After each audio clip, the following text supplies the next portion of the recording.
Паралелно со позитивните тонови на вчерашната конференција во Скопје за доверба, заедништво и сојузништво помеѓу Македонија и Бугарија, од официјална Софија со не толку добри пораки.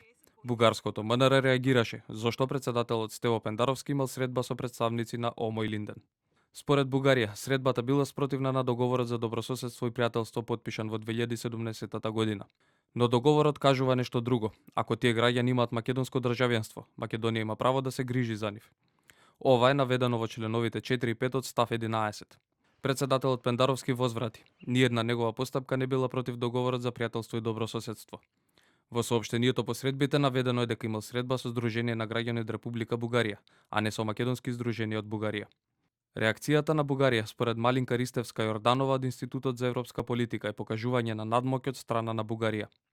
Мислам дека Бугарија покажува се поголема надмоќ и демонстрира дури и сила на извесен начин, така што ова е изразито покажување на надмоќ. Малку подоцна, но истиот ден, бугарскиот премиер Кирил Петков се изјава: Македонија има 15 години од почетокот на преговорите до членството во Европската унија. Не могат да стане забрави всичко което знаеш до тук. Не можеме да одиме со пристап заборави се што знаеш досега и прифати секако што јас ти велам. Тој пристап не функционира. Ако ја пуштиме Република Северна Македонија на патот кон Европа, не значи дека ја пуштаме РСМ во Европа.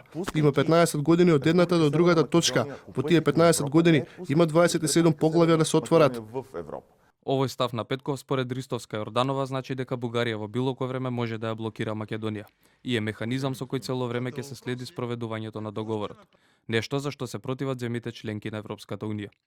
И нота од Министерството за надворешни работи на Бугарија и изјавата на Петков покажуваат всушност дека е погрешна нашата видоизмена тактика, која што сега е така наречена салама тактика.